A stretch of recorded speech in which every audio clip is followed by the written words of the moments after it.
talk to us about how you think about promoting your work. Why is this not just narcissistic to tell people about your stories or to think that they're worth telling people about? Give us that perspective and that balance. First of all, I'll acknowledge that it's real, like this fear and this concern about, showing off or showing up or hot dogging or big timing or whatever. We've got all kinds of getting too big for your britches. Like there's all kinds of colloquialisms about this sort of thing. The Bible's full of warnings about pride. And if you raise yourself up, God opposes the proud, but gives grace to the humble. There's so much in there. And so first off, I would just take that seriously. Like we have to take that seriously. We have to follow Christ. We have to follow God's way. But the question is how do we do that well? And how do we fulfill our vocation? Is it humility for David Robinson, or I don't know who's a Steph Curry or somebody, to not perform well on the court? And what does it mean to perform well on the court of being an author? Thinking about that. So, and I would argue that includes some degree of marketing, of sharing yourself, of promotion of what you do. But I'll tell this story. I'm from West Virginia. I'm a West Virginia boy, West Virginia born, West Virginia bred. When I die, I'll be West Virginia dead. That was the catechism my dad taught me as a youth. But I love West Virginia. When I was 12, we moved to South Africa as missionaries, and my parents felt a real strong call to follow the Lord to the mission field. So we went there. One of the things that happened there was I got a guitar. I got a guitar for my 16th birthday. And I was your typical sort of shy kid in many ways. Maybe that's hard to believe because I'm such a loud mouth and talking with my hands. And if you could have seen me for most of my life, you would have been like, oh yeah, that's an introverted, very scared, very, very shy kind of a guy. I wrote songs I wanted to share, but I didn't have confidence. I didn't know what to do.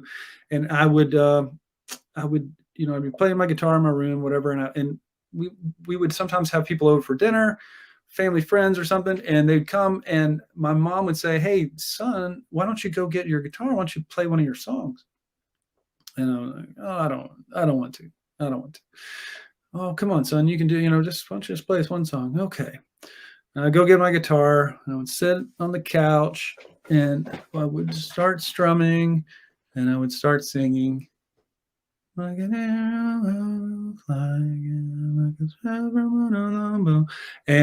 the people are like, what? Huh? Kind of leaning in, like, what? And I'm basically whisper singing. So I did that for a long time, probably. I was that was probably my mode of interacting with people. And at the time, the story I told myself internally is, I said, you're shy. You're shy and you're humble. You're a humble guy. You're not trying to show off. You're humble and you're shy. And I really believed that for a while. But boy, I don't know when it clicked for me. I realized that I was not humble and shy. I was proud and afraid.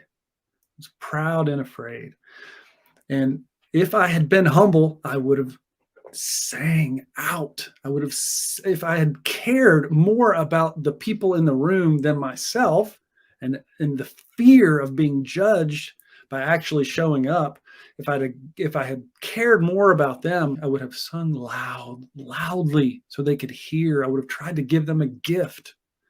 But I was trying to protect myself and mitigate damage against myself. And I think that pride and fear is at the heart, at the root of a lot of our orientation toward whether or not we want to show up and share our work. And I call it connection. We've got creation, we've got connection. I'm going to show up and help connect an audience to my work. I'm trying to say, here I am. I did make this. God's given me a gift and I've got to show up to it. And I've got to, and I feel like I'm being disrespectful to God when I am proud and afraid. In my own experience as a person telling stories and then telling the story of the stories to people, hey, here, I wrote a new book. Here it is. I've almost seen like a corresponding kind of thing. The prouder I am, the quieter I get. And the less generous my orientation toward the audience of like, I will go through the work of sharing. I will show up and share. That includes showing my face and saying, I wrote something and I would love it if you gave it a try. For me, thought I was shy and humble, and I was proud and afraid. And what I wish that I had done and what I want to do with the rest of my life and what I beg you to do is to sing loud. Sing loud with a humble heart. Give those gifts away. You're given a gift, not to hoard, not to to hide it under a bushel. You are given something in order to share it. That might be the bravest thing you do. It might be the absolute, and it might be the humblest thing you do. Is show up and share.